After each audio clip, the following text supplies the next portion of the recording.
வெயில் கொளுத்திக்கிட்டு இருக்கு. 100 டிகிரி இருக்கும்னு நினைக்கிறேன். நீங்கள் என்ன நினைக்கிறீங்க? ஏன் இப்படி வெயில் அலையிறான் அப்படின்னு நினைக்கிறீங்களா?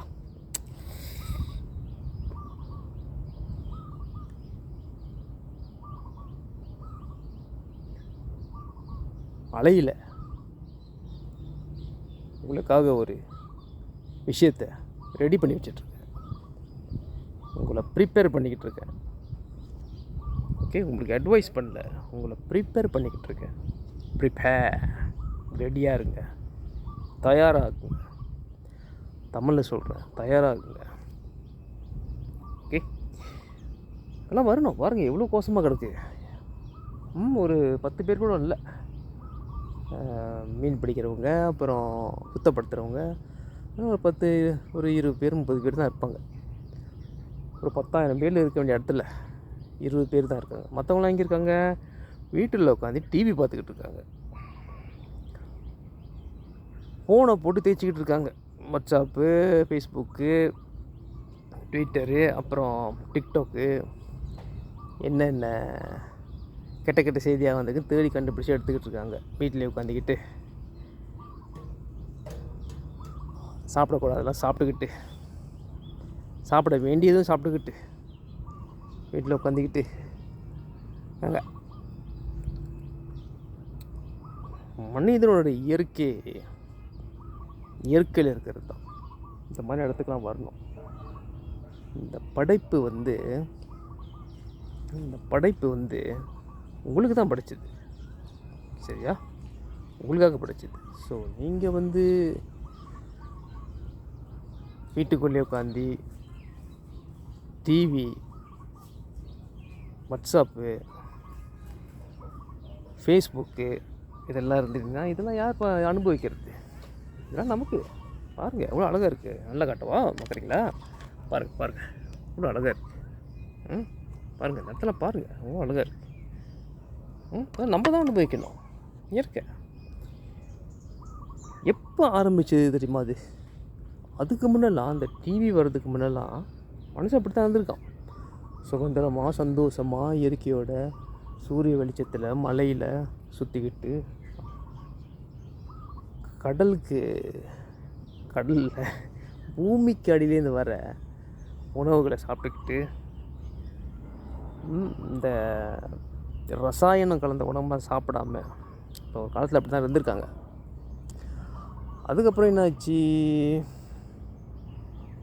எவனோ ஒருத்தங்கிட்ட பொறுப்பை படைச்சிட்டாங்க. நீ பார்த்துக்க. அவங்க மேலே அவங்களுக்கு நம்பிக்கை இல்லாமல், அவங்களோட உழைப்பில், அவங்க அறிவில், அவங்களோட பகுத்தறிவில், அவங்களோட சிந்தனையில், கடவுள் அவங்களுக்கு கொடுத்த மூளையில் நம்பிக்கை இல்லாமல் அடுத்தவங்ககிட்ட பொறுப்பை படைச்சிட்டாங்க. ஸோ என்னாச்சு? அப்புறம் கொஞ்ச நாள் கழித்து பார்த்திங்கன்னா ஆட்சி, அரசாங்கம் இதெல்லாம் வந்த பிறகு டெலிவிஷன் ஒருத்தன் கண்டுபிடிச்சான். ஓகே, ஒருத்தன் கண்டுபிடிச்சான் டெலிவிஷன்.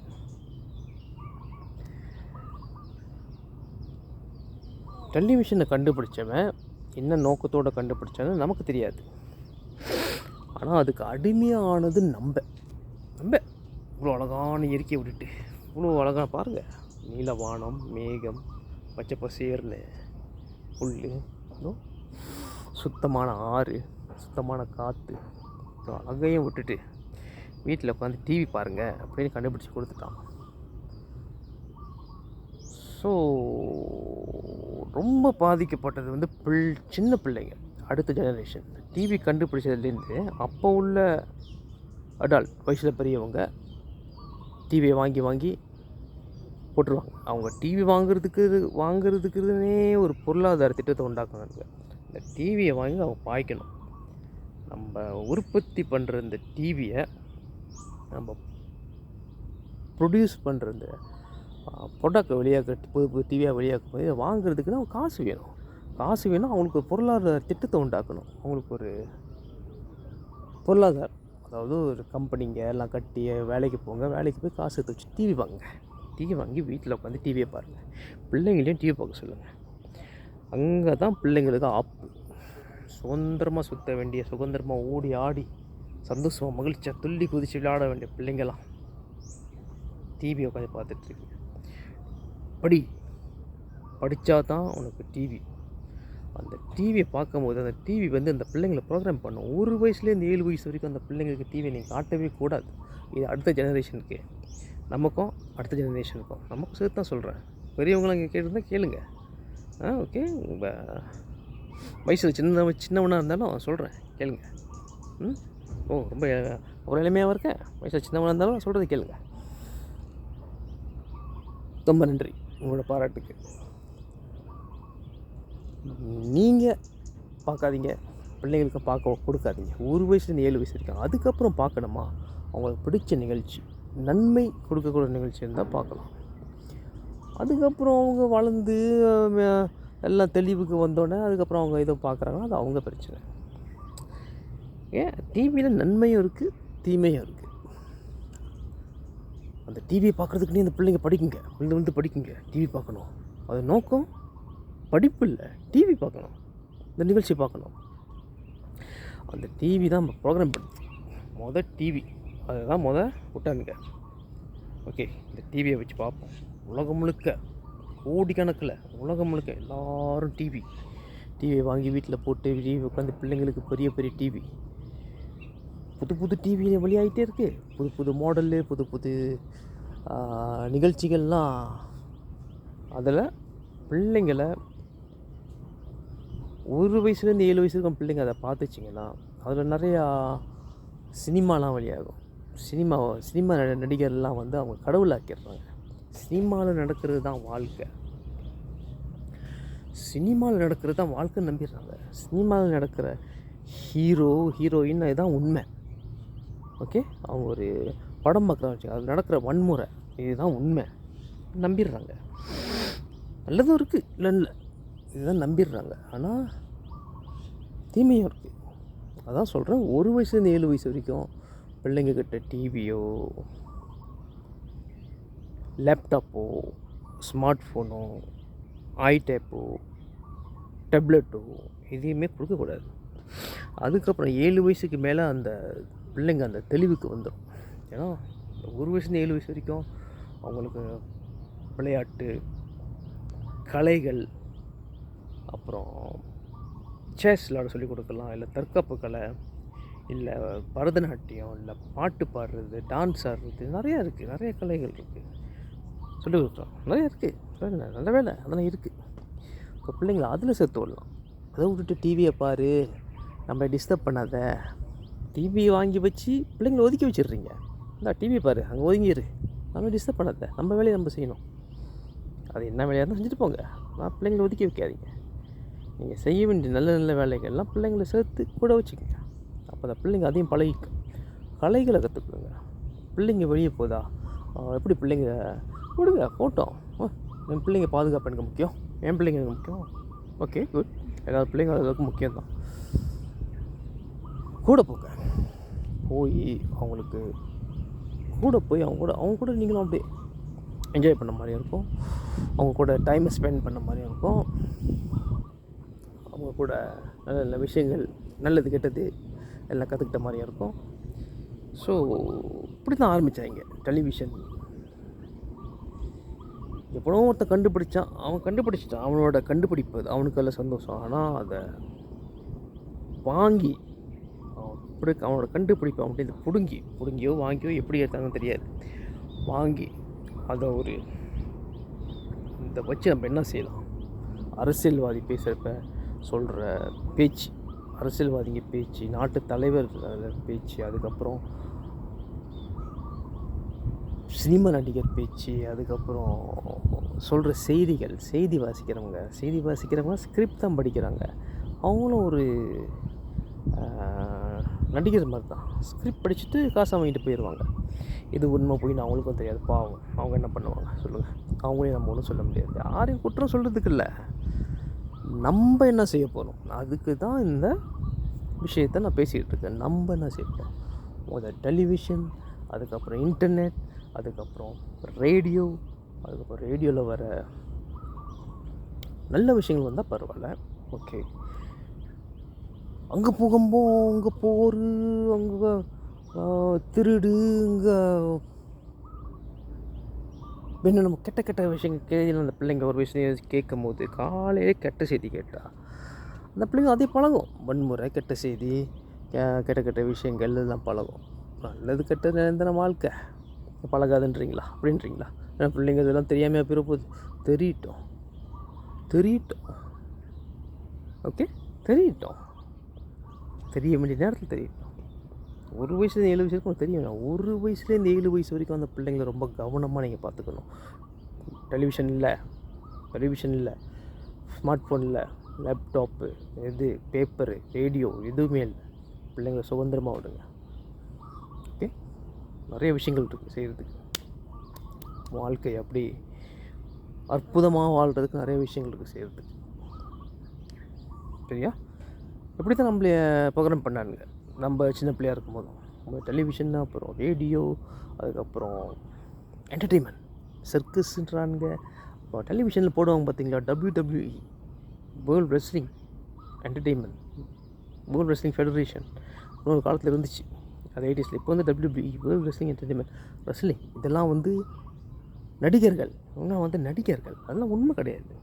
வன்முறை, நடிப்பு, அதுக்கப்புறம் நாட்டுத் தலைவன் சொல்கிற விஷயங்கள், அவன் பேச்சு தான் நம்ம கேட்கணும் அப்படின்னு சொல்லி கொடுத்துட்டிங்கன்னா அந்த பிள்ளைங்க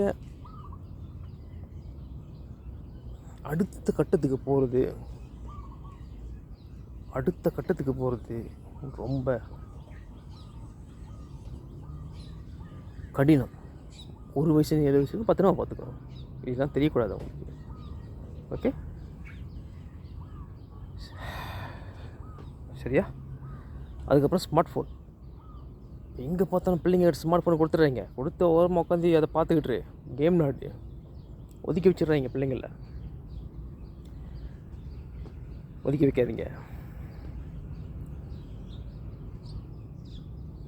அடுத்த தலைமுறை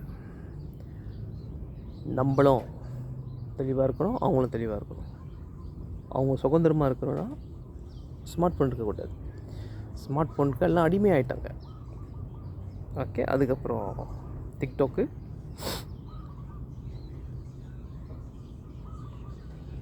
அது இப்போ எப்படி வாழ்க்கை அடுத்த கட்டத்துக்கு போவாங்க? சாப்பாடு, டிவியை திறந்தீங்கன்னா எல்லாம் அந்த விளம்பரம். 95% எல்லாமே விளம்பரம். சாப்பாட்டு விளம்பரம், தண்ணி, ஜூஸ், எல்லாமே கெமிக்கல், ரசாயனம் எல்லாம் ஒன்று தான். கெமிக்கல், ஸ்டெரிலைசர், சீனி, அசிட், கீமியா எல்லாம் கலந்து ஒரு டேஸ்டான ஒரு பானத்தை உருவாக்கி இந்த பானத்தை குடிங்க, பிள்ளைங்க நல்லா படிக்கும், ஆரோக்கியம் படிக்கும்னு சொல்கிறாங்க. அது அவங்க பிரச்சனை. அதை பற்றி நான் பேச வரல. இதெல்லாம் பிள்ளைங்க கொடுத்தீங்கன்னா 1 வயசுலேருந்து 7 வயசு வரைக்கும் சரி வராது. பிள்ளைங்களுக்கு கரும்பு தண்ணி, பசும்பால், ஓகே, பசும்பால் முடிஞ்ச அளவுக்கு ஆர்கானிக்காக பாருங்கள். எல்லாம் கலப்படமாக இருக்குது. மற்றபடி இந்த பேக்கிங், இந்த குரோப்போ, ட்விட்டீஸு, சிக்கிடீஸு, அப்புறம் அந்த ப்ரோசஸ் பண்ண கச்சா வகையாக நல்லது. ஆனால் அது ப்ரோசஸ் பண்ணி சாப்பிட்ணும் அவசியமே இல்லை. ஓகே, பிள்ளைங்களுக்கு வந்து ராவான சோயாபீன், அல்மண்ட், பாதாம், அப்புறம் கொண்டக்கடலை, கிழங்கு வகைகள் எல்லாத்தையும் மண்ணுக்கடியிலேருந்து வர பொருள்லாம் வாங்கி அதை அவிச்சு கொடுங்க. ஒரு தடவை அவிச்சு கொடுங்க. ஓகே, அதில் நிறையா விஷயங்கள் செய்யலாம். கருப்பு சீனி போட்டு அது ஒரு குயை மாதிரி செய்யலாம். இல்லை சுருளப்பம் பார்த்துருக்கீங்க, சுருளப்பம் மாதிரி செய்யலாம். இல்லை நாசிலமாக செய்கிறீங்களா, தேங்காவை திருவுங்க. தேங்காய் வாங்கி தேங்காய் திருவி அந்த தேங்காய் பால் நாசிலமாக செய்யுங்க. டவுன் பண்டான்னு போடுங்க. ஓகே, எல்லாம் இயற்கை. இதெல்லாம் கொடுத்தா தான் அவங்க ஜீரண சக்தி போய் ஜீரணமாகி நல்ல நல்ல விஷயங்கள்லாம் ரத்தத்துக்கு ஏறி மூளையை வந்து ஒரு அற்புதமான, இன்னும் ஒரு சக்திவான அந்த மூளையை இன்னும் அற்புதமான மூளையாக்கும். ஸோ பிள்ளைங்களுக்கு இந்த மாதிரி உணவு தான் நீங்கள் கொடுக்கணும். நீங்களும் அந்த மாதிரி ஒன்றா சாப்பிடணும். இது உங்களுக்கும் தான். நீங்கள் நல்லா இருக்கணும், அப்போ தான் பிள்ளைங்க நல்லா இருக்கும். சரியா? நீங்களும் அற்புதமான உணவாக சாப்பிடணும். ஓகே, பார்க்குறது டிவியில் பார்க்குற விஷயங்கள் நல்லதாக இருக்கணும், இல்லை டிவி பார்க்காமே இருந்தால் நல்லது தான். அதுக்கப்புறம் லேப்டாப்பில் அப்படின்னா பிள்ளைங்களுக்கு தெரியணும், லேப்டாப்பில் என்னென்ன செய்யலாம், நல்லதும் செய்யலாம் கெட்டதும் செய்யலாம். நல்லது செய்யணுமா இப்படி நல்ல விஷயங்கள் தேடி எடுங்க, நிறையா இருக்குது நல்ல விஷயம். கெட்ட விஷயங்களாக தேடி எடுக்கிறீங்க. நீங்கள் கெட்ட விஷயங்களாக தேடி எடுத்து பிள்ளைங்க முன்னுக்கு இங்கே பாரு இங்கே பாருன்னு ஃபோனை கருது, இங்கே பாரு இங்கே என்ன நடந்துச்சு பாரு, இங்கே பாரு, ஐயோ பாவம்லாம் எல்லாம் காட்டினீங்கன்னா அது அப்படியே மண்டையில் ஏறி ஆள் மனசில் இறங்கி அதுதான் விதி. பிள்ளைங்க பயந்து நிறைய விஷயங்களை பின் தங்கிறோம். ஸோ பிள்ளைங்களுக்கும் நல்ல விஷயம் போகணும், நமக்கும் நல்ல விஷயம் வரணும். சரியா? ஓகே. அப்புறம் இந்த லேப்டாப்பு, பேப்பர் அறவே கொடுக்காதீங்க. பேப்பர் படிக்க வேண்டிய அவசியமே கிடையாது. ஓகே, நிறைய தகவல் வருமே, அதில் நிறைய விஷயங்கள் நாட்டு நடப்பெல்லாம் தெரிஞ்சுக்கலாம். உண்மையாக இருந்தால் தெரிஞ்சுக்கலாம். எனக்கும் சந்தோஷம்தான் பேப்பரில் உண்மை வந்துச்சுன்னா. வருமா, எதிர்பார்ப்போமா, வருமா இல்லையான்னு. சரி, அதையும் எதிர்பார்ப்போம். மற்றபடி உணவு, அப்புறம் சுற்றுச்சூழல் சுத்தமான காற்று, இந்த மாதிரி இடத்துக்கெல்லாம் கூட்டி வாங்க. பிள்ளைங்க கூட சந்தோஷமாக பிள்ளைங்களை கண்காணிச்சிக்கிட்டே இருங்க. அவங்க ஆடணும், விளையாடணும். சுத்தமான காற்று தேவை, சுத்தம் தேவை. குப்பை நிறையா இடத்துக்குலாம் கூட்டி போகிறீங்க. எல்லா ரெஸ்டாரண்ட்லேயும் உட்காந்து சாப்பிட முடியாது. ரசாயன உணவுலாம் முடிஞ்ச அளவுக்கு தடங்கல் பண்ணுங்கள், பிள்ளைங்களுக்கு கொடுக்காதீங்க. ஓகே. மழையில் நினைக்கிறது பிரச்சனை இல்லை. பிள்ளைங்க மழையில் நினைஞ்சனால தான் சளி பிடிச்சுன்னு நினச்சிக்காதீங்க. ஐஸ் தண்ணி, பிள்ளைங்களுக்கு ஐஸ் தண்ணி கொடுக்காதீங்க. எல்லாத்துலேயும் ஐஸை போட்டு இப்போ அரைச்சி என்ன சொல்லுவாங்க, ஐஸ் ஹஞ்சோன்னு சொல்லுவாங்க நாயில். தமிழில் அந்த ஐஸ் அப்படி இன்னும் அப்படி தூசி மாதிரி அப்படி நல்லா அரைச்சி நல்லா தூளாக்கி அப்படி கொடுப்பாங்களாம். அதை எப்படி குடித்தாலும் ஐஸு தான். அது போய் காய்ச்சல் உண்டாக்க தான் போகுது, தொண்டை வலி வர தான் போகுது, சளி பிடிக்க தான் போகுது. அப்புறம் போயிட்டோன்னா அது இன்ஃப்ளூயன்ஸ் ஆகி அந்த இந்த ஏன்னு சந்தேகம்னு சொல்லிட்டு நம்ம செக்லாம் பண்ணுவானுங்க. அதுக்கு நீங்கள் பில்லை கட்டி ஆகணும். ஏன் நோய் வந்த பிறகு யோசிக்கிறீங்க? எதனால் வருது? இதனால் உணவு, குடிக்கிற தண்ணி, இதனால தான் வருது. சுற்றுச்சூழல், சுத்தமான காற்று இல்லை, கொசு, டெங்கி கொசு வளருது, மலேரியா கொசு வளருது. ஓகே. கிருமி இதனால் வருது. சுத்தம் இல்லை, சுற்றுச்சூழல் சுத்தம் இல்லை. அதுக்கே கிருமி இதனால தான் வந்துச்சு, லேப்லேருந்து தான் வந்துச்சு, சைனாலேருந்து வந்துச்சுன்னு சொல்கிறீங்க. கிருமி எங்கே எல்லா இடத்துலையும் இருக்குது. ஸோ சில விஷயங்கள் நம்ம சொந்தமாக யோசிக்கணும். பதவியில் உள்ளவங்க என்ன வேணாலும் செஞ்சுட்டு போட்டோம், நாட்டை ஆள்றவங்க என்ன வேணாலும் செஞ்சுட்டு போட்டோம். அவங்க நாட்டை ஆளணுன்னா நம்ம தான் அவங்களுக்கு காசு கொடுக்கணும் நாட்டை ஆள்றதுக்கு. பார்த்தீங்களா, கட்டியிருக்க பில்டிங்கு, ஹைவே, இதெல்லாம் நம்ம டெக்ஸ் காசில் கட்டினது தான். அவங்க என்ன வேணாலும் செஞ்சுட்டு போவோம், டெக்ஸை கட்டணுமா கட்டிட்டு போங்க. ஆனால் பிள்ளைங்க உங்கள் சொத்து, நீங்கள் தான் பார்த்துக்கணும். முடிஞ்ச அளவுக்கு கடன் வாங்கி காலேஜ் படிக்கிற பிள்ளைங்க கடன் வாங்கி படிக்கிறத குறைச்சிக்கிங்க. நிறையா கடன், அந்த கடன் இந்த கடன், இந்த எல்லாம் கிரெடிட் கார்டு கடன் அப்படியே கடனில் போய் கடன்லேயே போயிடும். இப்போ வாழ்க்கையை வாழ்கிறது.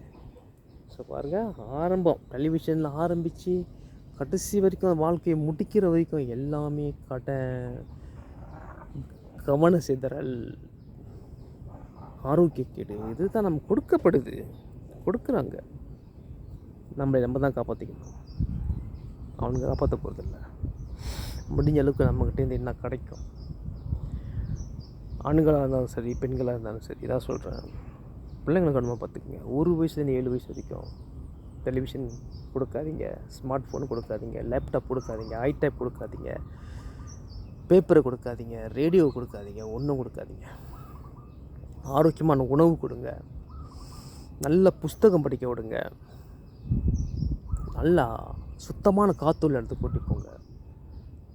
சுற்றி பார்க்குறது நிறையா இடம் இருக்குது. ஹைக்கிங் போகலாம், நிறையா சுற்றுலா தலங்கள்லாம் நிறைய இருக்குது நம்ம நாட்டில். போகலாம், வரலாம். கேமரன் போகலாம், பங்கோர் போகலாம். ட்ராவல் பண்ணுங்கள், பிள்ளைங்க கூட இருங்க. பிள்ளைங்களை ஸ்மார்ட் ஃபோனை கொடுத்து ஒதுக்கி வச்சிடாதீங்க. டிவியை திறந்து வச்சு ஒதுக்கி வச்சிடாதீங்க. பேப்பரை கொடுத்து ஒதுக்கி வச்சிடாதீங்க. இன்டர்நெட்டில் ஒதுக்கி வச்சிடாதீங்க. பிள்ளைங்களை ஒதுக்கி வைக்காதீங்க. நான் சொல்கிறேன், நீங்களும் ஒதுங்காதீங்க, பிள்ளைங்களும் ஒதுக்கி வைக்காதீங்க. இதுதான் தகவல். ஓகே, கவனமாக இருங்க.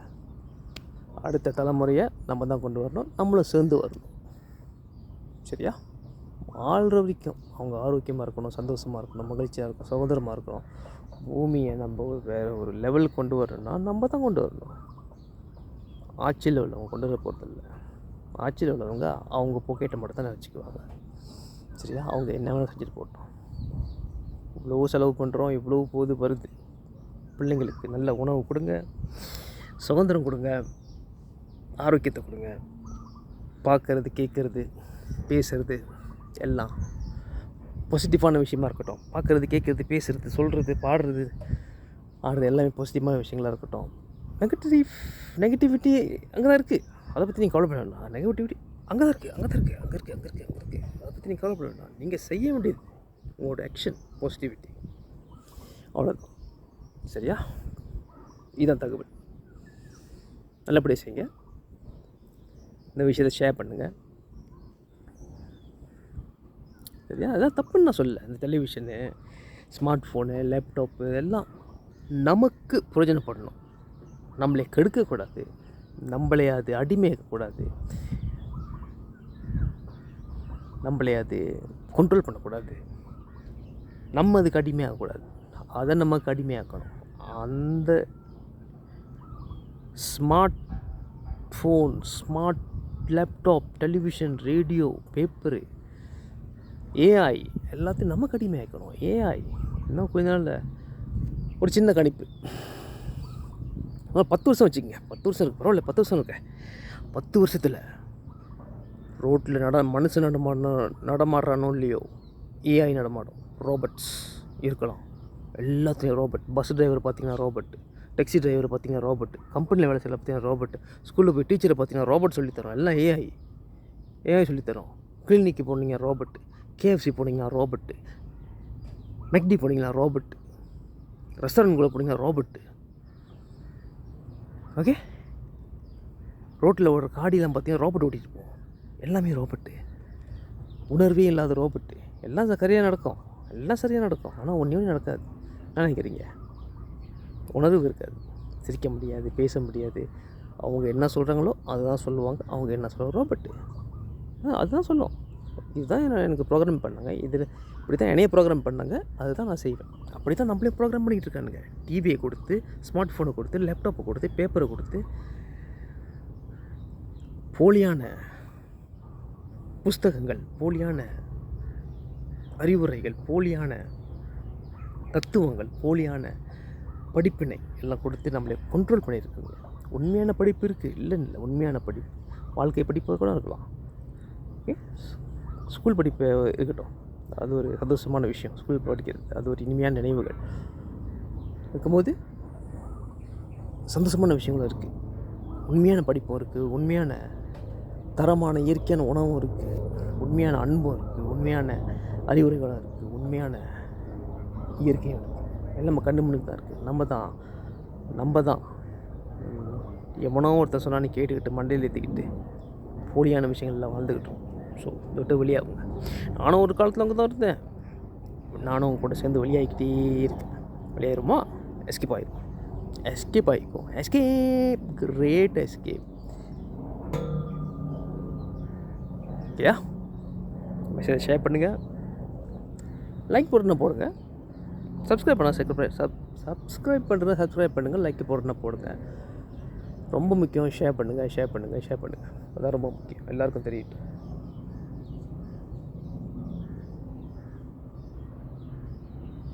என்ன விஷயம் இருக்குது அதில், நல்ல நல்ல விஷயங்களை அப்படியே ஃபில்டர் பண்ணி எடுத்து, இல்லை நான் ஃபில்டர் பண்ணாமையும் எடுக்கலாம். ஃபில்டர் பண்ணாமல் எடுத்திங்கன்னா நல்லது, ஃபில்டர் பண்ணிங்கன்னா இன்னும் நல்லது. நல்ல நல்ல விஷயங்களை ஃபில்டர் பண்ணி ஷேர் பண்ணுங்கள் எல்லாத்தையும். சரியா? சரி, அடுத்த வீடியோ சந்திப்புமா. மகிழ்ச்சி, சிறப்பு, ஆரோக்கியமாக இருங்க, சந்தோஷமாக இருங்க, மகிழ்ச்சியாக இருங்க, சகோதரமாக இருங்க. பிள்ளைங்களை கவனமாக பார்த்துக்குங்க. பிள்ளைங்களுக்கு அற்புதமான விஷயங்கள் நான் கொடுக்குறேன். நல்லா சொல்லிட்டேன். செக் திஸ் அவுட், செக் பண்ணிக்கங்க. நன்றி, வணக்கம். சந்திப்போமா? அடுத்த வீடியோவில் சந்திப்போம். மகிழ்ச்சி.